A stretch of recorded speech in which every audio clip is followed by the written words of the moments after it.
Assalamualaikum warahmatullahi wabarakatuh. Perkenalkan, nama saya Gary Haikal dari kelas Malambe. Di sini saya akan mempresentasikan rantai Markov untuk mata kuliah operasional riset 2. Nah, kita langsung ke pembahasannya.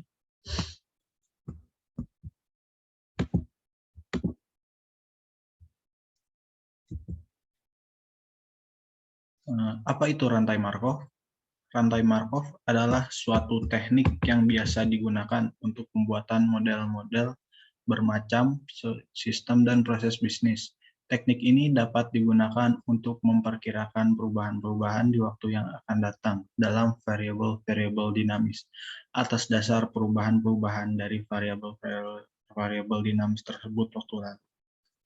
Penerapan proses Markov mula-mula adalah digunakan untuk menganalisa dan memperkirakan perilaku konsumen, misalkan menganalisa tentang perpindahan merek dalam pemasaran, perhitungan rekening, jasa persewaan mobil, perencanaan penjualan, masalah persediaan, pemeliharaan mesin, antrian, perubahan harga pasar saham, dan administrasi rumah sakit.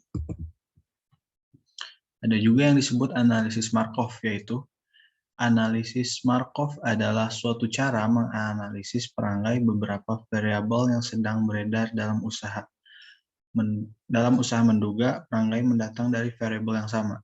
Analisis Markov telah digunakan dengan berhasil terhadap berbagai macam situasi keputusan, antara lain penyelidikan dan dugaan terhadap perangai konsumen perihal kesetiaannya terhadap merek tertentu dan peralihan mereka dari satu merek ke merek lainnya.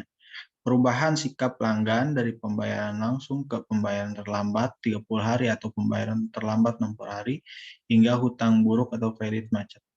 Output informasi berbentuk analisis deskriptif dan probabilistik.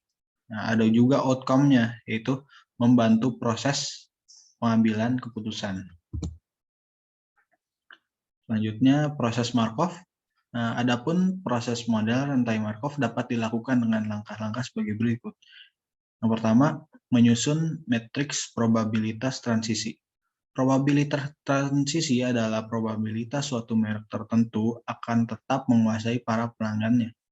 Yang kedua, menghitung kemungkinan market share di waktu yang akan datang. Perhitungan market share di periode waktu kedua dapat diperoleh dengan mengalihkan matriks probabilitas transisi dengan market share pada periode pertama. Yang ketiga adalah menentukan kondisi equilibrium. Kondisi equilibrium tercapai bila tidak ada pesaing yang mengubah matriks probabilitas transisi. Penggunaan matriks probabilitas transisi dapat menggambarkan kondisi-kondisi equilibrium. Selanjutnya adalah kondisi analisis Markov atau asumsi dasar. 1. Jumlah probabilitas pada setiap kejadian yang independen secara bersamaan adalah sama dengan 1. Yang kedua, probabilitas tidak berubah selamanya. Yang ketiga, probabilitas tergantung pada status sekarang. Menyusun matriks probabilitas transisi. Untuk memperoleh matriks probabilitas transisi atau metrik P diperlukan pengamatan yang diteliti terhadap kondisi sistem yang diamati pada satu periode ke periode berikutnya. Misalkan di suatu daerah dipasarkan 4 sabun deterjen, misalkan merek A, B, C, dan D. Tabel berikut menunjukkan data jumlah langganan masing-masing merek pada periode pertama, perubahan jumlah langganan yang terjadi pada suatu periode, dan jumlah langganan pada periode kedua. Dan terdapat hasil seperti yang ada di tabel berikut. Untuk jumlah langganan periode 1, A menghasilkan 220, B menghasilkan 300, C menghasilkan 230, D menghasilkan 250 dengan total 1000. Dan ini perubahan selama periode 50 pindah, yang A menjadi 50 pindah dari 45. Jumlah langganan periode Untuk yang merek A menghasilkan 225, merek B menghasilkan 290, dan merek C menghasilkan 230, dan merek D menghasilkan 225, sehingga jumlah langganan periode 2 totalnya adalah 970. Nah, dari data di atas, jumlah 220 langganan A pada periode pertama telah beralih menjadi langganan B sebanyak 20 orang, menjadi langganan C sebanyak 10 orang, dan langganan D sebanyak 15 orang. Maka jumlah langganan pada periode pertama memilih A, dan pada periode kedua masih tetap memilih A. Adalah sebanyak 220 kurangi 20 kurangi 10 kurangi 15 kemudian 175 orang. Dengan kata lain, probabilitas bahwa langganan A pada periode pertama tetap menjadi langganan A pada periode kedua adalah sebesar 175 dibagi 220 sehingga menghasilkan 0,796. Apabila perhitungan dilanjutkan, maka probabilitas transisi akan terjadi. Dan di sini sudah ada hasilnya, matriks probabilitas transisi untuk keempat merek A, B, C, D dari tiap masing-masing merek. Nah, kita ke contoh soal. Contoh soal yang kedua, pemilik angkot mempunyai probabilitas narik atau mogok pada esok hari adalah P sama dengan 0,6, P mogok sama dengan 0,4, P narik atau mogok 0,8, P mogok atau mogok 0,2. Adapun triksnya yaitu P narik per mogok sama dengan 0,8, berarti probabilitas besok narik jika hari ini mogok adalah 0,8. Matriks probabilitasnya sudah ada hasilnya, yaitu seperti tabel di bawah ini.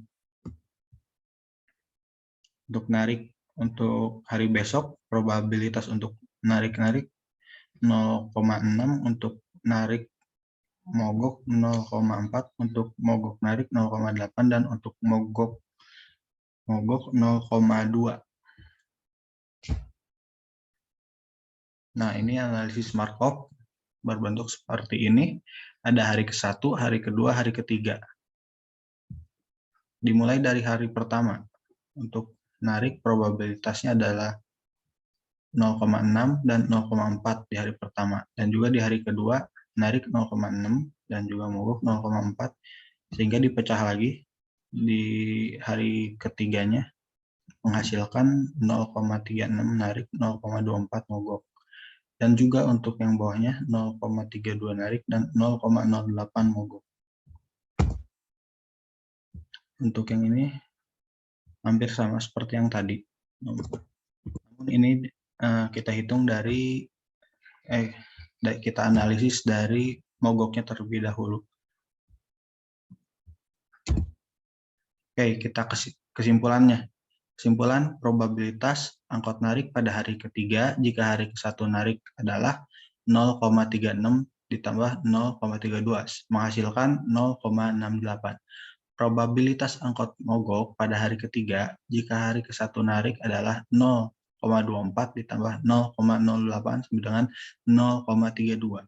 Yang ketiga adalah probabilitas angkot narik pada hari ketiga jika hari ke-1 mogok adalah 0,48 ditambah 0,16 sama dengan 0,64. Yang terakhir adalah probabilitas angkot mogok pada hari ketiga jika hari ke-1 mogok adalah 0,32 ditambah 0,04.